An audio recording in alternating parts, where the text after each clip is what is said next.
I'm Lieutenant Commander Ava Mercer, 34 years old, and I joined the Navy at 22 because I wanted a life built on purpose, not promises. For years, I carried someone who didn't believe in either, my ex, Ryan Cole. I supported his dreams, paid his bills, defended his pride. But when he stood in a crowded bar and laughed that I made coffee for real soldiers, I realized I'd been loyal to the wrong person. Have you ever been mocked by someone who never understood your worth? If so, tell me your story in the comments. You're not alone. Before I get into what happened, let me know where you're tuning in from. And if you've ever had to stand up for yourself after being disrespected, hit that like button and subscribe for more real stories about respect, resilience, and reclaiming your power. What happened next might surprise you. I joined the Navy at 22 because I wanted something bigger than myself. My father fixed cars in Norfolk, my mother worked night shifts at the hospital, and neither of them ever complained. They taught me discipline without ever saying the word. I grew up watching ships leave the harbor, massive gray hulls cutting through the water, and I thought, that's where I belong. Ryan Cole met me during my first year as an ensign at Pensacola Flight School. I was learning navigation systems, spending 14-hour days in classrooms and simulators, and he was one of the civilian mechanics who serviced our training aircraft. He had easy charm, the kind that made you forget you were tired. We'd grab coffee after my shifts, and he'd ask about my day with genuine interest. At least, it felt genuine then. "You're different," he told me once, leaning against his truck in the parking lot at 2200 hours. "Most people talk about what they want to do. You just do it." I should have paid attention to how he phrased that. Not admiration. Observation. Our relationship grew in the spaces between my training rotations. He'd drive 3 hours to see me when I had a weekend off. I'd call him from port during my first deployment, standing on deck with a calling card and a satellite phone, waves crashing below me in the dark. 6 months away felt longer when you had someone to miss. When I made lieutenant at 27, he took me to dinner and ordered champagne. He held my hand across the table and said he was proud of me. I believed him. I was running flight operations by then, coordinating aircraft maintenance schedules and mission logistics for a carrier air wing. The work was demanding, the kind that required you to make decisions while sleep-deprived and still get them right. Ryan started making jokes about my schedule. Small things at first. "Guess the Navy's more important than date night," he'd say when I had to cancel plans. I'd apologize, explain the demands, promise to make it up to him. He'd smile and say he understood, but his eyes never quite matched his mouth. I made lieutenant commander at 32. That's 04, field grade officer, and it's not common to get there that early. My commanding officer, Captain Hendricks, called me into his office and told me I'd been selected for a joint task group position under Commander Rowe. "You've earned this, Mercer," he said. "Don't let anyone convince you otherwise." I didn't know then why he felt the need to say that. Ryan's reaction was strange. He congratulated me, took me out to celebrate, but something had shifted. He started calling me Commander around his friends, but the way he said it made it sound like a joke. At a barbecue that summer, one of his buddies asked what I did, and Ryan answered before I could, "She tells people what to do. It's kind of her thing." Everyone laughed. I smiled because that's what you do. But I felt something crack inside my chest, small and quiet. I spent more time on base. It was easier there. Nobody questioned my authority or made jokes about my rank. When I briefed pilots on mission parameters, they listened. When I signed off on maintenance reports, the work got done. Competence was currency, and I'd earned mine. Ryan's business ventures started failing around the same time. He tried to start a custom motorcycle shop, then a bar, then some kind of consulting thing I never fully understood. Each one collapsed under poor planning and poor execution.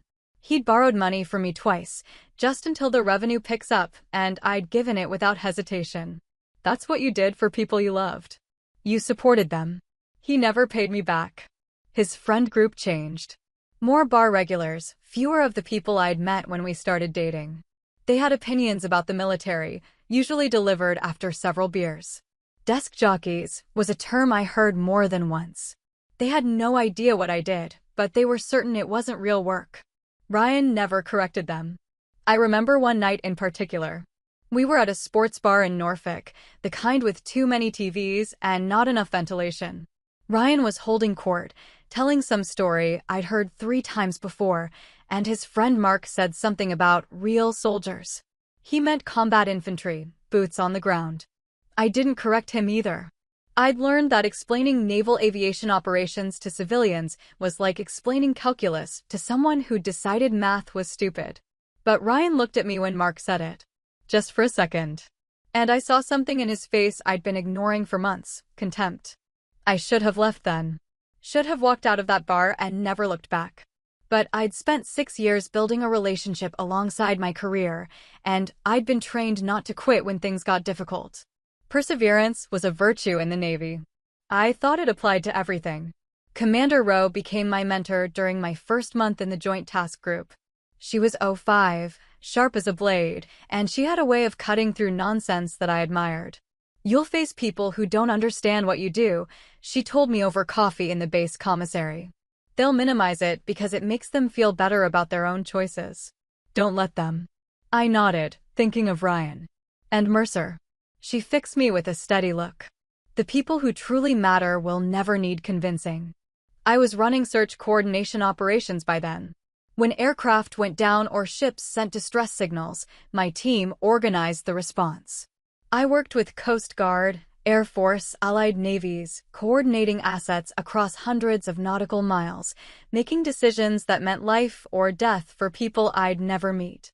It was the kind of work that didn't make headlines but kept people alive. Ryan never asked about it. He asked about my schedule, whether I'd be home for his birthday, if I could skip the next deployment. He asked if I really needed to work late so often, if the Navy owned me, if I'd ever thought about getting a normal job. He asked everything except what my work actually entailed. I tried explaining once. We were driving back from his mother's house, sunset turning the sky orange and purple over the Chesapeake. I told him about a rescue mission we'd coordinated the week before, how we'd found a fishing vessel taking on water, how the helicopter crew had pulled 6 people off the deck before it went under. "That's great," he said, eyes on the road. "You should put that on your resume." The crack in my chest widened. Looking back, I can see the pattern clearly. He liked the idea of dating someone in the military. He liked mentioning it at parties, having my girlfriend the naval officer as a talking point. But he hated everything that came with it: the sacrifices, the commitment, the fact that I'd chosen something bigger than him. I was 34 years old, 04, on track for 05 if I stayed focused. I'd given 6 years to a man who wanted the trophy without the reality. And I was about to learn exactly how little he understood about either. The distance between us grew measured in small moments rather than miles. I'd come home from a 16-hour duty shift and find Ryan on the couch, beer in hand, watching whatever game was on. He'd glance up, ask how my day was, then turn back to the screen before I finished answering. I started keeping my uniform jacket in the car, changing into civilian clothes in the parking lot before walking into my own apartment. It felt easier than watching him look through me. His jokes got sharper. At his friend Danny's wedding, someone asked where we'd met. "Pensacola," I said. I was in flight school. She was learning to push papers. Ryan cut in, smiling like it was friendly. I was actually fixing the planes. The table laughed. I didn't. Later that night, in the hotel room, I asked him why he'd said it that way. He was taking off his tie, loosening his collar, and he shrugged. "It's just a joke, Ava. Don't be so sensitive." It wasn't a joke. It was disrespectful. "You know what's disrespectful?" He turned to face me, and something cold flickered in his expression. "You acting like you're better than everyone because you wear a uniform." I stared at him. 6 years together, and I'd never heard him say anything like that out loud. "I have never." "You don't have to say it. It's in everything you do." He sat on the edge of the bed, running his hands through his hair. "You walk into a room and expect people to what, salute? You're not special, Ava. You're just someone who followed orders for a paycheck." The words hit like a fist. I sat down in the chair by the window, hands folded in my lap, and I didn't say anything. I'd learned in the Navy that some battles aren't worth fighting in the moment. You document, you observe, you plan. But watching Ryan climb into bed and turn off his lamp, I felt something fundamental break between us. I stopped telling him about work after that. When I got assigned to coordinate a major training exercise involving 3 carrier groups, I mentioned it once and he said, "Sounds boring." When I spent 72 hours straight managing search operations for a downed civilian aircraft, when my team found the wreckage and helped recover 2 survivors, I came home exhausted and grateful, and he asked if I'd picked up groceries. Commander Rowe noticed. We were reviewing logistics reports in her office, late afternoon sun coming through the blinds, and she closed the folder she'd been reading. "You all right, Mercer?" "Yes, ma'am." That wasn't a professional question. That was a personal one. I looked at her, this woman who'd made 05 by 38, who ran operations across 3 time zones and never seemed rattled. "How do you balance it?" I asked. "The work and everything else?" "I don't." She leaned back in her chair. "I prioritized what mattered. Some people understood. Some didn't. The ones who didn't aren't in my life anymore. That simple. That hard." She reopened the folder. "But worth it." I started pulling away from Ryan after that conversation. Not dramatically, I didn't have the energy for drama. I just stopped bending my schedule to accommodate his. When he asked me to skip a training briefing for his birthday dinner, I said no. When he wanted me to take leave for his friend's bachelor party weekend, I explained I couldn't. When he complained I was never around, I pointed out I'd been working the same hours for 6 years. "You've changed," he said one night in March. We were in my apartment, the place I'd bought with my own money, and he was packing an overnight bag with sharp, angry movements. "You used to care about us. I used to think us meant something mutual." He stopped, looked at me. "What's that supposed to mean?" "It means I've covered your rent twice, loaned you $15,000 for businesses that failed, rearranged my life around your schedule for 6 years, and you can't be bothered to remember what I actually do for a living. That's not fair. You told someone last week I make coffee for real soldiers." His face went red. "That was a joke." "When is it funny, Ryan?" "When you say it at a wedding." "At a barbecue?" "To your friends who already think military women are a punchline." I kept my voice level professional, the tone I used when dressing down junior officers. "I coordinate search and rescue operations across the Atlantic Fleet. I brief admirals. I make decisions that save lives. And you've decided that's worth less than fixing carburetors." "Oh, here we go. Saint Ava, saving the world. Get out." He blinked. "What?" "Get out of my apartment. We're done." He didn't move for a long moment, and I could see him calculating whether I meant it. Then he grabbed his bag and walked toward the door. He stopped with his hand on the knob. "You're going to regret this. When you're alone in your 40s with nothing but your precious rank, you'll regret it." "Maybe." I stood with my arms crossed, still in my working khakis, insignia on my collar. "But I won't regret wasting any more time on you." He left. I sat down on my couch in the sudden silence and waited to feel something. Relief came first, then exhaustion, then a strange kind of clarity. I'd been carrying him for years, and I hadn't even noticed the weight until I set it down. I called Commander Rowe the next morning. "Ma'am, I wanted to thank you for the advice." "You ended it?" "Yes, ma'am." "Good." She paused. "Take the weekend."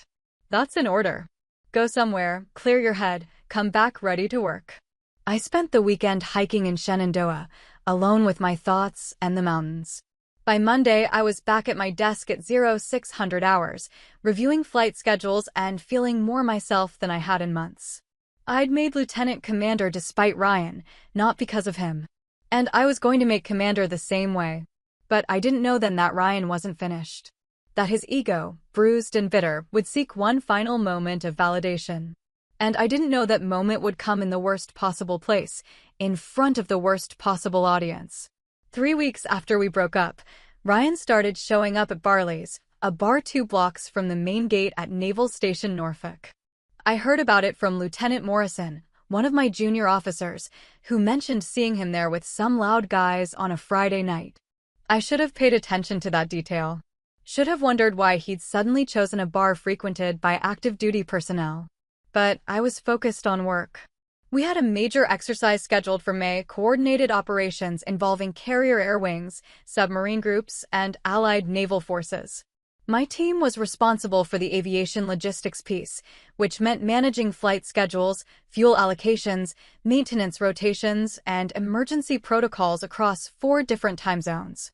I was spending 12-hour days in the operations center, reviewing reports and running simulations. Commander Rowe stopped by my desk one afternoon in mid-April.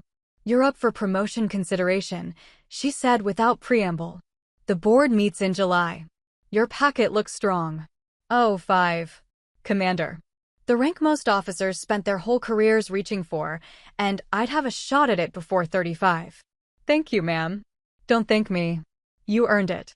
She glanced at my desk, covered in navigation charts and logistics spreadsheets. "But Mercer? Take a night off before you burn out. That's professional advice." So on a Friday in late April, I agreed to meet Lieutenant Morrison and a few others at Barley's for drinks. Nothing formal, just an hour or 2 of unwinding before the weekend duty shifts started. I changed out of my uniform on base, pulled on jeans and a navy sweatshirt, and drove over around 1900 hours. The bar was crowded, thick with the kind of noise that comes from too many conversations happening at once. Morrison and her group had claimed a table near the back. I was making my way through the crowd when I heard a voice I recognized carrying over the din. "Yeah, she thinks she's hot shit now. Lieutenant Commander." Ryan drew out the rank mockingly. "Like that means something." I stopped. He was at the bar with 4 other men, all civilians from the look of them, beers in hand and faces flushed with alcohol and bravado. He hadn't seen me yet. "What does she even do?" one of his friends asked. Ryan laughed too loud. "Honestly? Probably makes coffee for the real soldiers. You know, the guys who actually deploy and see combat. She sits at a desk and sends emails." The group laughed. I felt my face go hot, but I stayed where I was. Years in the Navy had taught me discipline, how to control your reaction even when everything in you wanted to respond. I could have walked away. Should have walked away. But Morrison had heard it too. She'd gone rigid beside me, her jaw tight. "Sir, it's fine," I said quietly. "Let it go." I started to turn away, to do what I'd always done and rise above it. Then Ryan saw me. His eyes widened for just a second before his expression shifted into something uglier. He raised his voice deliberately. "Oh, hey, Ava." He waved me over like we were friends. "Come here, I was just telling these guys about you. About your military career." He made air quotes around the last 2 words. The bar wasn't silent, but enough people had noticed that a pocket of quiet spread around us. I walked over slowly, keeping my face neutral. "Ryan. This is her," he announced to his friends, gesturing at me with his beer. "This is Ava. She's in the military." "Well, she says she is." He grinned at his own joke. "I mean, technically she wears the uniform, but come on. What does she even do? Make coffee for the real soldiers." His friends laughed again, encouraged. One of them, a guy with a sunburn and a backwards cap, added, "I didn't think they let women do the real military stuff anyway." I opened my mouth to respond, but before I could, the man sitting beside Ryan stood up. I'd noticed him earlier without really seeing him, older, maybe 60, in pressed khaki pants and a navy blue polo shirt. He'd been sitting quietly, nursing what looked like a club soda, not engaging with Ryan's group. "Son," he said, and his voice cut through the noise like a blade. "Stand up." Ryan blinked, confused. "What?" I said stand up. It wasn't a request. Something in his tone made Ryan obey. He pushed back from the bar, still holding his beer, trying to maintain his smirk, but looking uncertain now. The older man turned slightly, and that's when I saw the Naval Academy ring on his right hand, the way he carried himself with absolute authority even in civilian clothes. "Lieutenant Commander Mercer," he said, and his voice was formal now, recognizable. "Didn't expect to see you off base." My stomach dropped. I knew that voice. Rear Admiral Samuel Holt, my commanding officer from my first carrier deployment, now serving at Fleet Forces Command. He'd been my ultimate boss when I was a junior lieutenant, and he'd been present at my O4 promotion ceremony last year. I snapped to attention instinctively. Admiral Holt, sir. At ease. He looked at Ryan, who'd gone pale. This woman isn't just in the military, son. She's one of the finest aviation operations officers in the Atlantic Fleet. That search coordination operation out of Helmand last year, the one that recovered 6 sailors from a burning vessel? Commander Mercer ran that. 16 hours straight, coordinating assets from 3 different services, making decisions under pressure that saved lives. The bar had gone completely silent now. Everyone was watching. She doesn't make coffee, Holt continued, his voice cold and precise. She makes decisions that people like me trust implicitly. And while you're sitting here drinking beer and mocking her service, she's been doing the work that keeps this country safe. Ryan looked like he wanted to disappear into the floor. His friends had backed away slightly, distancing themselves. One of the bartenders, clearly former military from his posture, had crossed his arms and was watching with an expression of grim satisfaction. Holt turned back to me. Good work on the May exercise planning, Commander. I reviewed your logistics brief yesterday. Solid work. Thank you, sir. He nodded once, then looked at Ryan again. You should choose your words more carefully, especially in a Navy town. Then he sat back down, picked up his club soda, and returned to his quiet corner as if nothing had happened. I stood there for 3 seconds, maintaining my composure, then turned and walked out of the bar. Morrison followed, along with the rest of my group. Behind us, I heard the murmur of conversation starting up again, sharp and judgmental. I didn't look back. Outside, in the parking lot under the streetlights, Morrison was the first to speak. Sir, that was mortifying, I finished. I was going to say perfect. She grinned. Did you see his face? I had. I'd seen Ryan's expression collapse, seen the recognition hit him that he'd been mocking a commander in front of a rear admiral. And part of me, the part one wasn't proud of, had felt a vicious satisfaction. But mostly I just felt tired. I didn't go back into the bar. I sat in my car for 10 minutes, hands on the steering wheel, breathing slowly until my heart rate settled. Morrison texted me twice asking if I was okay. I replied that I was fine, that I'd see her Monday, that she should enjoy her evening. Then I drove home through streets I'd known my whole life, past the shipyard where my father had worked, past the hospital where my mother had spent 30 years of night shifts. When I got to my apartment, I didn't turn on the lights. I sat on my couch in the dark and let myself feel it, not the anger, which would have been easier, but the hurt. Ryan had known what I did. He'd listened to me talk about my work for 6 years. He'd seen me come home exhausted from critical operations, had watched me prep for briefings, had been there when I got promoted. He'd known, and he'd chosen to minimize it anyway. That was the part that cut deepest. My phone rang at 2200 hours. Ryan's number. I let it go to voicemail.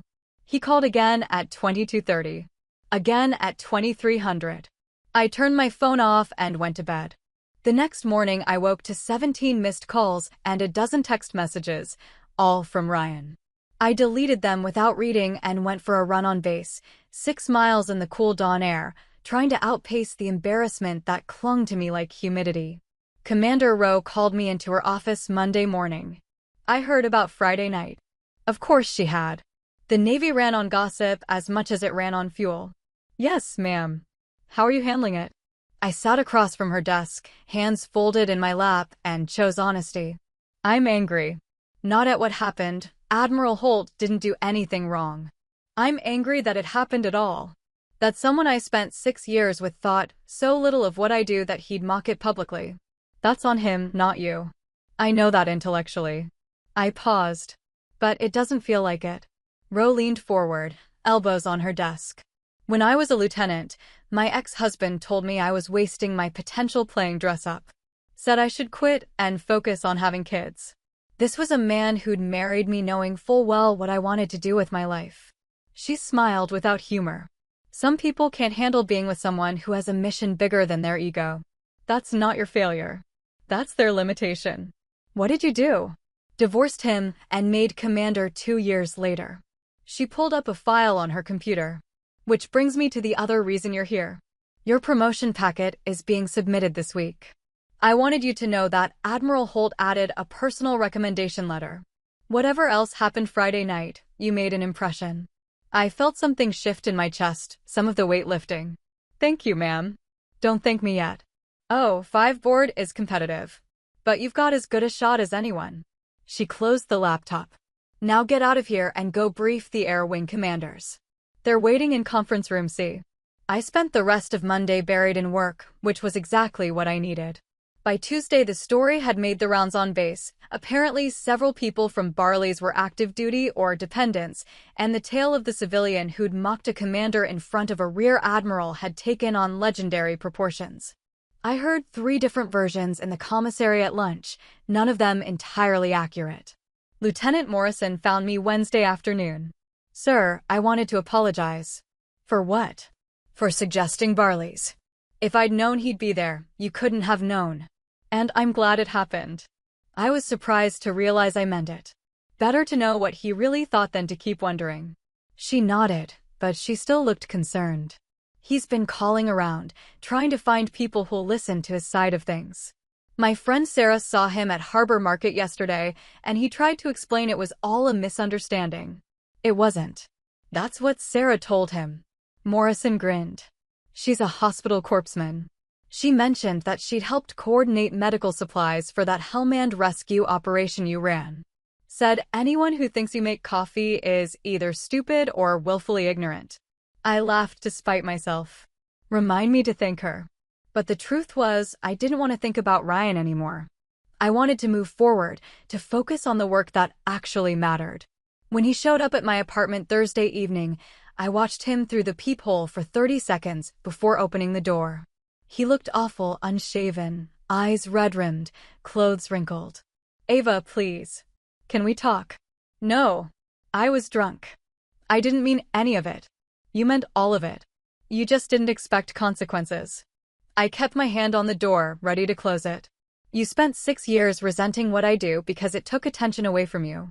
That's fine. You're entitled to your feelings. But you don't get to disrespect my service and then pretend it was a joke when it blows up in your face. I'm sorry. I believe you're sorry you got embarrassed. I don't believe you're sorry for what you said.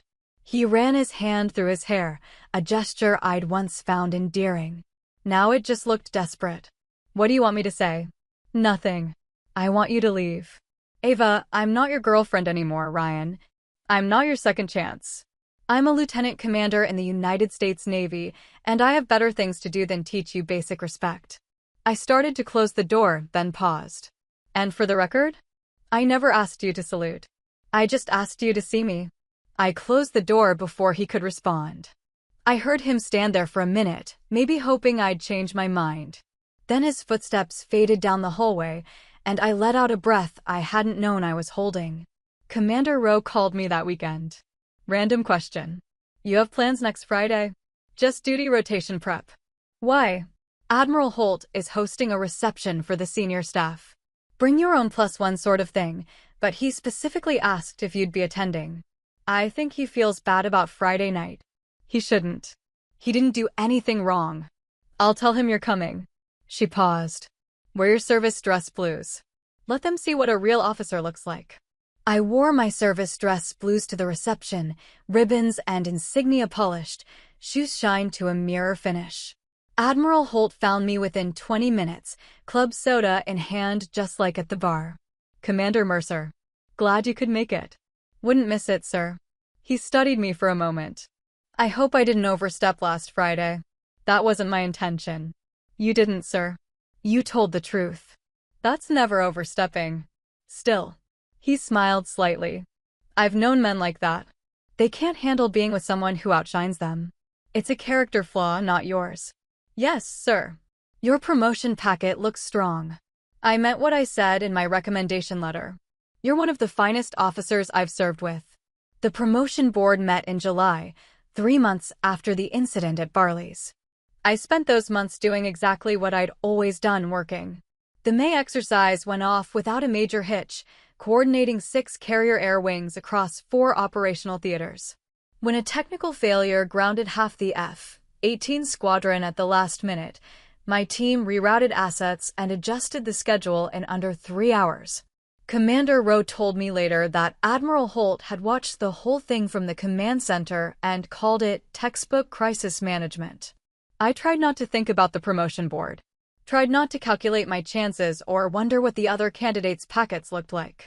But late at night, alone in my apartment, I'd lie awake and run through every decision I'd made over the past 3 years, looking for mistakes. Lieutenant Morrison noticed. "Sir, you're going to make yourself crazy." "I'm fine. You've reorganized the supply inventory twice this week. You reorganized it last month." She leaned against my desk. "The board already met. Your fate's sealed. Worrying won't change it." She was right, of course. The board results wouldn't be released until September, and in the meantime I had work to do. We were implementing a new logistics tracking system, updating protocols for cold weather operations, and training 3 new junior officers who'd just transferred in from Pensacola. I threw myself into it, grateful for the distraction. Ryan kept trying to contact me. Text messages I deleted unread. Phone calls I blocked. Once he sent flowers to my office, 24 roses with a card that read, "I'm sorry. Please call me." Lieutenant Morrison intercepted them and asked if she should throw them out. "Give them to the hospital," I said. "Someone there might as well enjoy them." He's not giving up easy. He's not fighting for me. He's fighting for his ego. I signed off on a maintenance report without looking up. There's a difference. In August, I ran into one of Ryan's friends at the grocery store. Danny, the one whose wedding I'd attended. He looked uncomfortable when he saw me, like he wanted to pretend he hadn't. I took mercy on him and nodded politely, planning to move on. But he stopped me. "Hey, Ava. Can I talk to you for a second?" I checked my watch. "I have 5 minutes. Look, I just wanted to say I'm sorry. About what happened at the bar. I was there that night and I should have shut Ryan down. He was way out of line." "Yes, he was." Danny shifted his weight, uncomfortable. "He's been pretty messed up since you guys broke up. Lost his lease on the shop space, moved back in with his mom. He's been drinking a lot." I felt a flicker of sympathy, then remembered him laughing at Ryan's jokes about my service. "That's unfortunate, but it's not my problem." "I know. I just thought you should know he's sorry. He's sorry he got caught. There's a difference." I pushed my cart forward. "If he's really sorry, he can work on being a better person. That has nothing to do with me." Danny nodded slowly. "Yeah, fair enough." He paused. "For what it's worth, I looked you up after that night. Read about some of the operations you've run. That rescue mission out of Helmand? That was incredible. It was my job. Still." He met my eyes. Ryan was wrong. About all of it. I appreciated the apology more than I wanted to admit, but I didn't let it show. "Tell your friends to stop calling me." "I will." He meant it. The calls and messages stopped after that, and I could finally stop tensing every time my phone buzzed. September came with hurricane season protocols and emergency preparedness drills. I spent a week on a carrier offshore, observing operations and consulting on a new maintenance rotation system. When I got back to Norfolk, Commander Rowe was waiting at my desk with an envelope. "It's early," I said, looking at the official seal. "They expedited it." She handed it to me. "I already know what it says. Admiral Holt's office called an hour ago." My hands shook as I opened it. The language was formal, bureaucratic, but the meaning was clear. I'd been selected for promotion to Commander 05, effective October 1st. Pending final approval, which was basically a formality, I'd pin on my new rank in 6 weeks. "Congratulations, Commander." Rose smiled. "You earned it." I sat down slowly, reading it twice to make sure I hadn't misunderstood. "Oh, 5 at 34. Some officers spent 20 years reaching this rank. Some never made it at all. And I'd done it despite everything, despite the deployments, the skepticism, the ex-boyfriend who'd tried to convince me I was worth less than I knew." "Thank you, ma'am." "Stop calling me ma'am. We're the same rank now." She paused. "Well, in 6 weeks." The promotion ceremony was small and professional, held in the base chapel on a crisp October morning. Admiral Holt presided, Commander Rowe stood beside me, and about 30 officers filled the pews. My parents drove up from Norfolk, my mother crying quietly through the whole thing.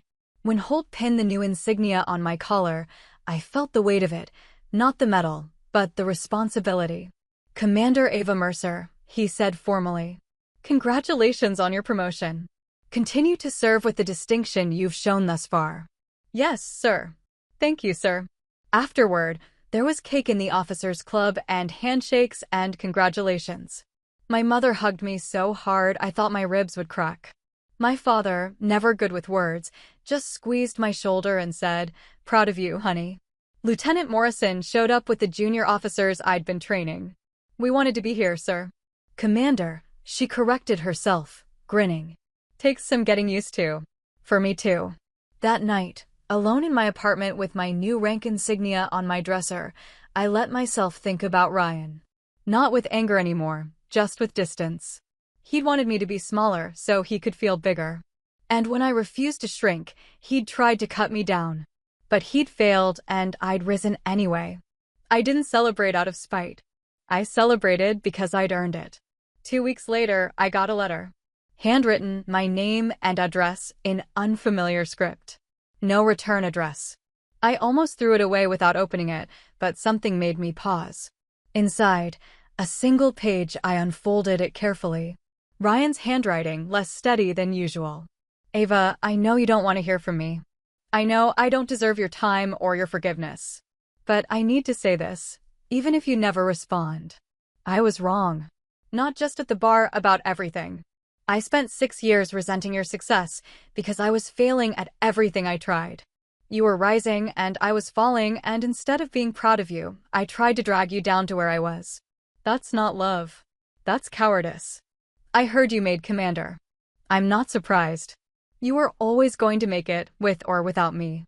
Probably better without me. I don't expect forgiveness. I just wanted you to know that I understand now what I couldn't see then. You weren't choosing the Navy over me. You were choosing yourself. And that was the right choice. I hope wherever you are, you're happy. You deserve it." Ryan, I read it twice, then put it in my desk drawer. Not in the trash, but not anywhere I'd see it regularly either. It was an apology, and maybe even a genuine one. But it didn't change anything. Some lessons people learn too late to matter. Commander Rowe took me to lunch the next day, a tradition she maintained with newly promoted officers. We sat at a small cafe off base, away from uniforms and ranks and protocols. "How does it feel?" she asked. "Heavy. Good heavy, but heavy." "That's accurate." She sipped her coffee. "You know what comes next, right? More responsibility. Larger commands. And more people who'll underestimate you because of your age, your gender, your face." She set down her cup. "I'm not trying to discourage you. I'm preparing you. Oh, 5 is where the real politics start. Where people start seeing you as competition instead of a colleague." "Yes, ma'am." "Stop that." She smiled. "We're peers now. Call me Sarah when we're off base." It felt wrong after years of hierarchy, but I tried it. "Sarah. Better." She leaned back. "You're going to do well, Ava. But you need to start building your network now. Mentors, sponsors, allies. People who'll fight for you when you're not in the room. You've done that for me. And I'll keep doing it. But you need more than one person. That's how you make 06. She paused. "That's how you outlast the people who think you don't belong." I thought about that conversation for weeks. Started attending more professional conferences, introducing myself to senior officers outside my immediate chain of command, volunteering for cross-service working groups. It was exhausting in a different way than operations work, all politics and careful words and reading subtle cues. But it was necessary. In December, I was assigned to mentor 3 newly commissioned ensigns, all women, all looking at me like I had answers I didn't actually possess. One of them, Ensign Patricia Chin, asked me during our first meeting how I'd made commander so young. "I worked hard," I said. "And I got lucky with good mentors." "That's it?" "No." I thought about how to phrase it. I also stopped letting other people's opinions of me matter more than my own opinion of myself. That helped. She nodded slowly. "Did people doubt you?" "Because you're a woman." "Some did. Some still do." I pulled up her training schedule on my computer. But you know what I learned? The people who doubt you aren't the ones who matter. The people who matter evaluate you based on your work, not their assumptions. What about the ones who don't? Who matter but still doubt you? I met her eyes. You prove them wrong by succeeding anyway. Not to change their minds, you can't control that. You do it because you refuse to let their limitations become yours. She smiled a little. Is that from a leadership manual? No, that's from experience. I thought about Ryan when I said it. About Admiral Holt standing up in that bar. About Commander Rowe telling me to prioritize what mattered. About every moment in the past year that had taught me who I was beneath the rank and the uniform. By Christmas, I'd settled into my new role. Larger staff, more complex operations, briefings with officers who outranked me and expected competence without question. I delivered it. When a logistics failure threatened to ground an entire carrier air wing during a critical deployment, I spent 48 hours straight rebuilding the supply chain and found a solution that impressed even the skeptics. Admiral Holt called me into his office afterward. Commander Mercer, I reviewed your handling of the logistics crisis. Yes, sir. That was senior officer-level thinking. The kind of problem-solving we need at O6. He folded his hands on his desk. I'm putting you on the short list for a Pentagon liaison position next year. It's not a command role, but it's high-visibility work. Good for your career. Thank you, sir. Don't thank me yet. Pentagon's a political minefield. You'll need thick skin. He smiled slightly. But I think you've already proven you have that. I left his office feeling something I hadn't felt in a long time, genuine pride. Not the defensive kind that comes from proving someone wrong, but the quiet kind that comes from knowing you've done the work. That night, I pulled out Ryan's letter and read it again. Then I wrote a single sentence on the back: some people grow. Some people don't. Either way, I kept growing. I put it back in the drawer. Maybe someday I'd throw it away. Maybe I'd keep it as a reminder. Either way, it didn't define me anymore. I was Commander Ava Mercer, 05, United States Navy. And I'd earned every step of the climb. The Pentagon liaison position materialized in March, 6 months after my promotion to 05. It meant a temporary assignment to Washington, working in the Joint Staff's Logistics Directorate, coordinating between Navy operations and the other services. High profile, high pressure, and exactly the kind of role that could make or break a career. Commander Rowe, Sarah, I was learning to call her in private, took me to dinner the week before I left Norfolk. You ready for this? I think so. Wrong answer. She cut into her steak with precision. You need to know you're ready. The Pentagon isn't like fleet operations. It's briefings and bureaucracy and officers who think their PowerPoint skills make them strategists. You're going to want to scream. Daily. Noted. But here's the opportunity. You'll be working across service lines, building relationships with Army and Air Force and Marines. That's rare for someone at 05. Use it. I did. The Pentagon was exactly as frustrating as she'd warned: endless meetings, turf wars between services, decisions that took weeks when they should have taken hours. But I learned to navigate it. Learned who the real decision-makers were versus who just had fancy titles. Learned how to brief generals without making them feel like you were talking down to them. Learned which battles mattered and which ones to let go. I met Colonel Marcus Webb from the Air Force during a joint logistics planning session. He was 06, smart, and refreshingly direct. When I presented a proposal for streamlining inter-service supply chains, he was the only one who asked substantive questions instead of political ones. Commander Mercer, this would require significant systems integration. Have you run the cost analysis? Yes, sir. It's in Appendix C. I pulled it up on the screen. Initial investment of $4.2 million, but we'd see returns within 18 months through reduced redundancy. And the Air Force Logistics Command has agreed to this? Not yet, sir. That's why I'm briefing this group. I need buy-in from all services before I can move it up the chain. He smiled. Honest. I appreciate that. He turned to the room. I think this has merit. Let's give Commander Mercer the resources to develop it further. That was how you built allies. By doing good work and being straight with people. Colonel Webb and I ended up collaborating on 3 different initiatives over the next 6 months. He became a mentor of sorts, teaching me the Pentagon's unwritten rules. The brass care about 3 things, he told me over coffee in the commissary. Efficiency, optics, and not looking stupid in front of Congress. Hit all 3 and you're golden. What if those things contradict each other? Welcome to the Pentagon. I was in Washington when I heard about Ryan again, this time through an unexpected source. My mother called on a Sunday morning while I was reviewing briefing materials. Honey, I ran into Linda Cole at the grocery store yesterday. Linda was Ryan's mother. I hadn't thought about her in over a year. Okay. She wanted me to tell you that Ryan's doing better. He's working as a mechanic again, steady job, and he's been sober for 8 months. I set down my coffee. That's good. I'm glad he's getting his life together. She also said, and I told her she shouldn't ask this, but she did anyway. She said Ryan wanted to know if you'd be willing to talk to him. Just once. For closure. No. I told her you'd say that. I don't owe him closure, Mom. He made his choices. I'm glad he's doing better, but that doesn't obligate me to anything. I know, honey. I just promised I'd ask. She paused. Are you happy? Really happy. I looked around my small Pentagon office, awards on the wall, commendations from 3 different services, a photo of me shaking hands with the Secretary of the Navy. Yeah, Mom. I really am. Then that's all that matters. The Pentagon assignment was supposed to last a year, but it stretched to 18 months because of a major reorganization initiative I'd been tapped to lead. By the time I returned to Norfolk in September, I was being considered for a command position, executive officer of a logistics squadron, second in command of over 200 personnel. Sarah had been promoted to Captain 06 while I was away. We met for drinks my first week back, and she looked different somehow.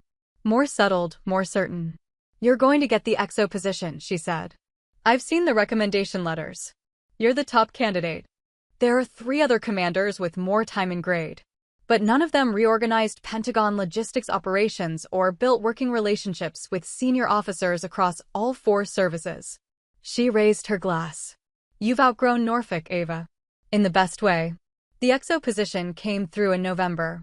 I reported to Commander Paul Hendricks, the commanding officer, who laid out his expectations on my first day. I run a tight ship, Commander Mercer. I don't tolerate politics, incompetence, or excuses. You keep these sailors mission-ready and morale high, we'll get along fine. Yes, sir. I read your file. Pentagon made you soft. No, sir. Made me diplomatic. He smiled. Good. You'll need both here. I threw myself into the work. Morning musters at 0600 hours, personnel evaluations, training schedules, equipment maintenance oversight, family support programs. It was exhausting and exhilarating. For the first time, I wasn't just coordinating operations, I was leading people directly, seeing the impact of my decisions in real time. One of my sailors, Petty Officer 2nd Class Martinez, came to my office 3 months into my tenure. She was 26, sharp, and clearly nervous. Ma'am, can I ask you something personal? If it's appropriate. How do you handle people not taking you seriously? Because you're a woman. I gestured for her to sit. What happened? There's a chief, I won't say who keeps making comments. Nothing I can report, just little things. Asking if I'm sure I can handle heavy equipment, joking about women and tools, that kind of stuff. And you want to know if it gets better? Does it? I thought about Ryan, about the bar, about a dozen other moments over 15 years. Honestly, some people never change. But you get better at not letting it matter. And you surround yourself with people who respect competence over gender. That's not really encouraging, ma'am. No, it's not. I leaned forward. But here's what is, you're good at your job. I've seen your evaluations. You're in the top 10% of your rate. That speaks louder than any chief's opinion.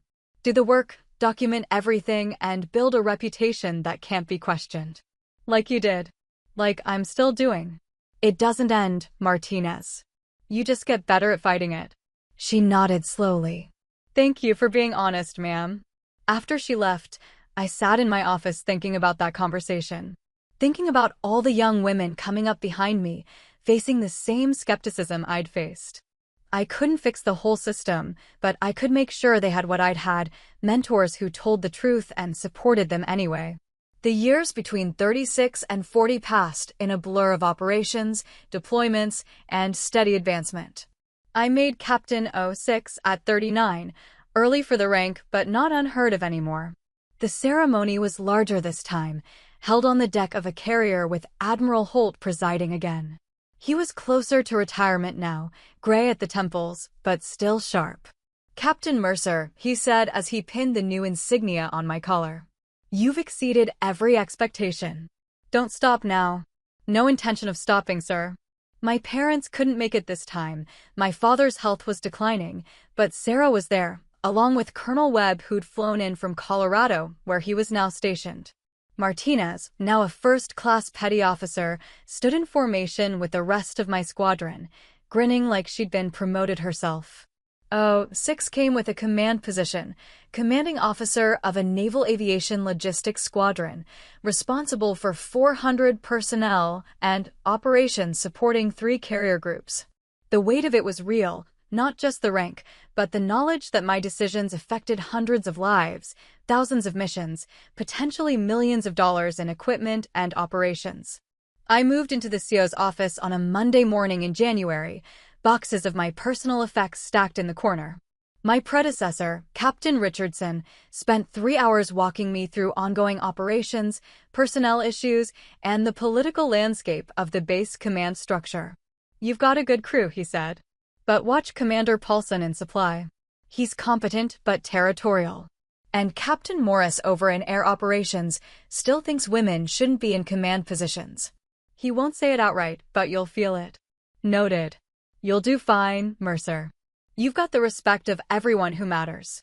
But respect was something you maintained, not something you achieved once and kept forever. I learned that in my first month. A supply chain failure during a critical deployment preparation threatened to delay carrier launch by 3 days. I spent 72 hours straight identifying bottlenecks, reallocating resources, and personally calling in favors from contacts across 3 time zones. We launched on time. Captain Morris stopped me in the corridor afterward. "Impressive work, Captain Mercer. Didn't think you'd pull it off." "Why not, sir?" He blinked, clearly not expecting the question. "Just complicated situation. Lots of moving parts." "Yes, sir. That's why I'm here." I walked away before he could respond. Sarah laughed when I told her about it later. "You're learning. Don't argue, don't defend. Just do the job and let the results speak." "Is that what you did?" "Every damn day." She was Commodore now, in charge of multiple squadrons, on track for Rear Admiral if the Navy didn't mess it up. And you know what? It worked. I'm still here, and the people who doubted me aren't. I started mentoring more junior officers, both men and women, but especially the women who reminded me of myself at 25.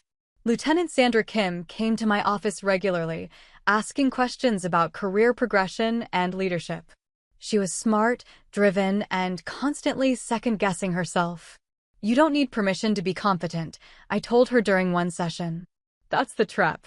Waiting for someone to validate you before you trust yourself." "But what if I make a mistake?" "You will make mistakes. Everyone does. The question is whether you learn from them or let them paralyze you." She processed that. "How do you handle the pressure?" "I remember why I'm here. It's not about proving anything to anyone anymore. It's about the mission and the people under my command." When did that shift happen? I thought about it. Somewhere between commander and captain. When I stopped caring what my ex-boyfriend thought and started focusing on what I knew I could do. She tilted her head. "You had an ex who didn't support your career?" "That's a generous way to put it." He actively undermined it. I smiled without humor. Best thing that ever happened to me was him showing his true colors early enough that I could move on. "Did you ever hear from him again?" "Once.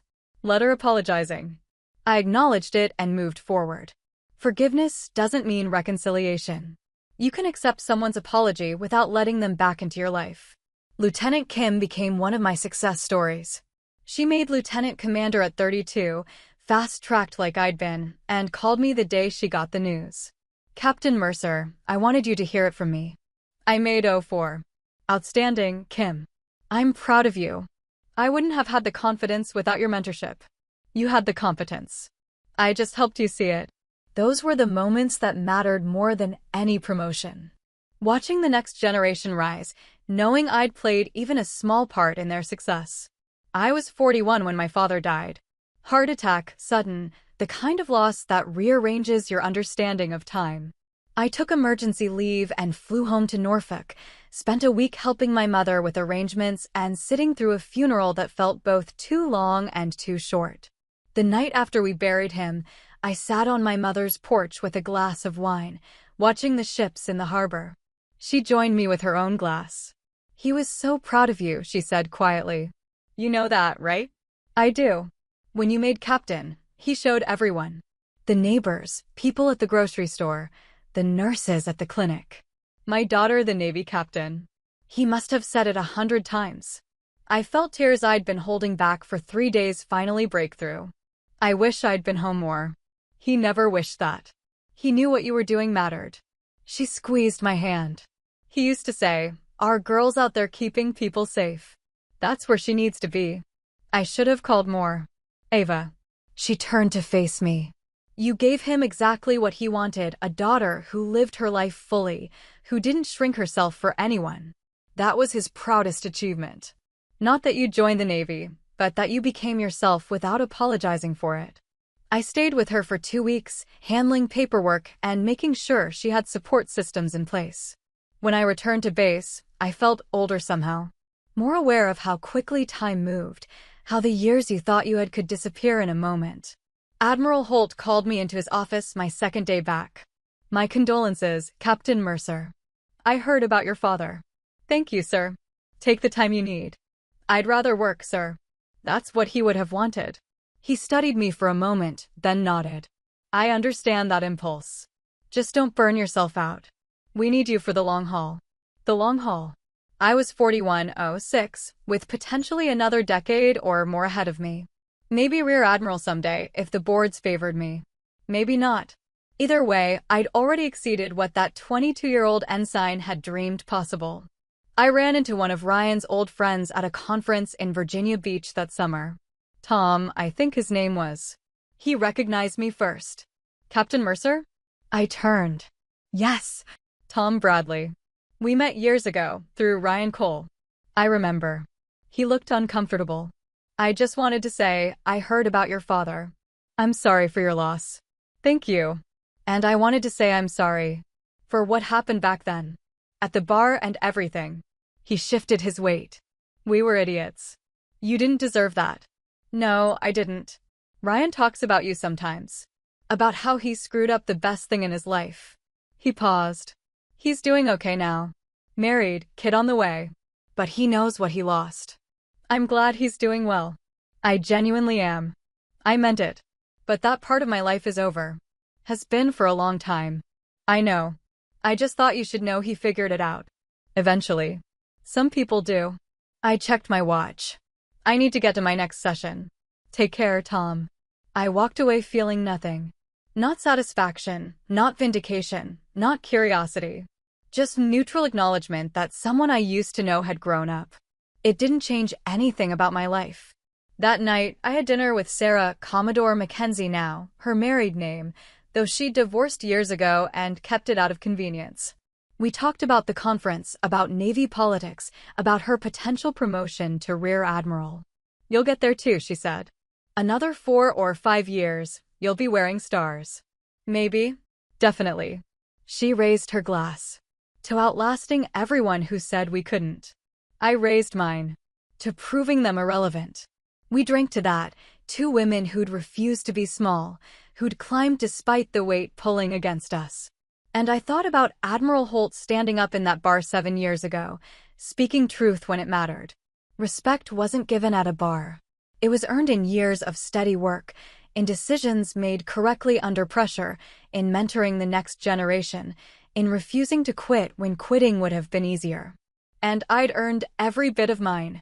By my mid-40s, I'd stopped counting the years and started measuring time in operations, in personnel trained, in crises managed. 3 carrier deployments coordinated flawlessly. A logistics system overhaul that became the Navy standard. 14 junior officers mentored to promotion. These were the markers that mattered now. I was 45 when Commodore Mackenzie, Sarah, called me with news. I got the star. Rear Admiral Mackenzie. I grinned into the phone. About damn time. They're giving me a task force. And Ava? I want you as my chief of staff. That stopped me. Chief of Staff to a flag officer was a captain's dream assignment: high visibility, direct access to strategic decision-making, a clear path to your own promotion to Admiral. But it also meant leaving my command, the squadron I'd built over 6 years. That's a significant offer. It's also the right career move. You've proven yourself at the tactical level. Time to move up to strategy. Can I think about it? You have 48 hours. Then I need an answer. I spent those 2 days weighing options, talking to mentors, analyzing pros and cons. In the end, it came down to a simple question: what did I want the next phase of my career to look like? Another few years commanding squadrons, or stepping into the strategic level where decisions affected entire fleets?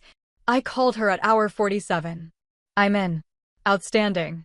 Report to Norfolk Naval Station in 30 days. We've got work to do.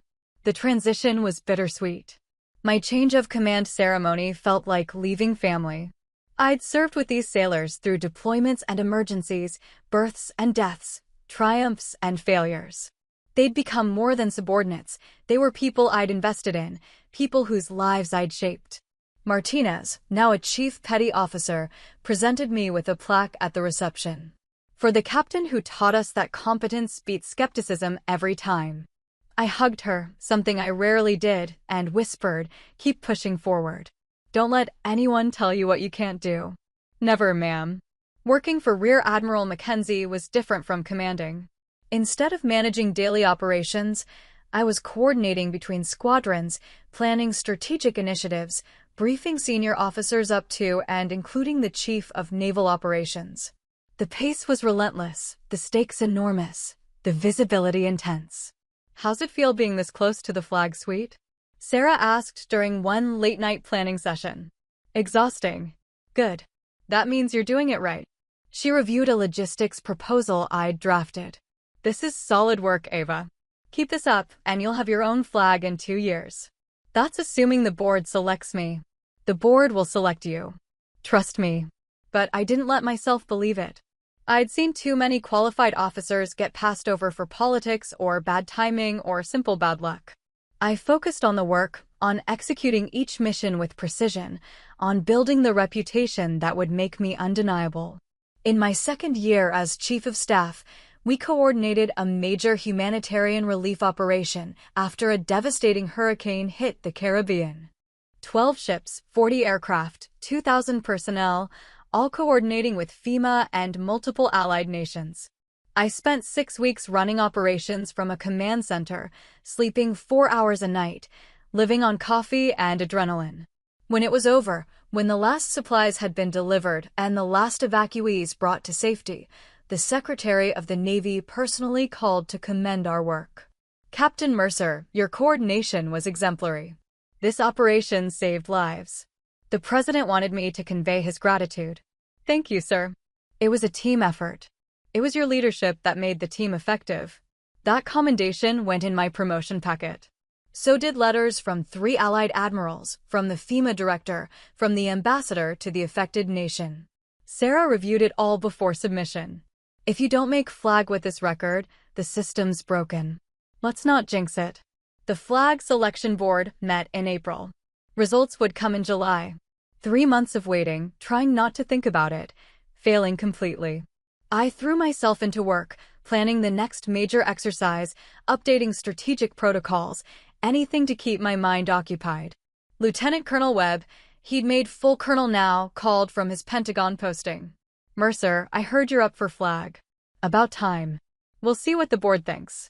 The board would be insane not to select you. "I've worked with dozens of OSIXs across all services. You're top tier."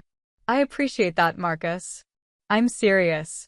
And when you make Admiral, remember who your Air Force friends are. We could use your strategic mind on some joint operations planning." "I'll keep that in mind." July came with oppressive heat and humidity, the kind that made Norfolk feel like a steam bath. I was in a meeting when Sarah's aide found me. "Ma'am, Admiral Mackenzie needs to see you. Immediately." My stomach dropped. This was it. Either I'd made the list or I hadn't. I walked to her office on autopilot, knocked once, entered. Sarah was standing behind her desk, smiling. "Congratulations, Rear Admiral Mercer." The room tilted. "I made it. Top of the list. The board commented specifically on your humanitarian operation leadership and your strategic planning capabilities. Your promotion ceremony is scheduled for September 15th. I sat down because my legs stopped working. Rear Admiral. 07. Flag Officer. The rank that 99% of officers never reached, the culmination of 24 years of work. I'd started as an ensign figuring out navigation systems, and now I was going to wear a star on my collar. Thank you, I managed. For everything. You earned it, Ava. Every bit of it. She came around the desk.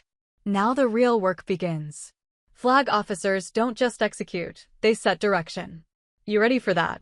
Yes, ma'am. Good. Because I'm retiring in 18 months, and someone needs to take over this task force. Might as well be you. The promotion ceremony was held aboard a destroyer, USS Michael Murphy, with full military honors.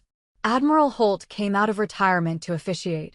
He was 70 now, silver-haired and walking with a slight limp, but his voice was still steady and strong. I've known Captain Mercer since she was a lieutenant, he said to the assembled crowd. Even then, I could see she had the qualities we need in flag officers: integrity, strategic thinking, and the courage to make hard decisions. Today we make official what many of us have known for years. She belongs among the Navy's leaders. My mother was there, sitting in the front row, crying quietly. Martinez had flown in from her new posting in Japan. Colonel Webb represented the Air Force. Lieutenant Kim, now a commander herself, stood with a group of junior officers I'd mentored over the years.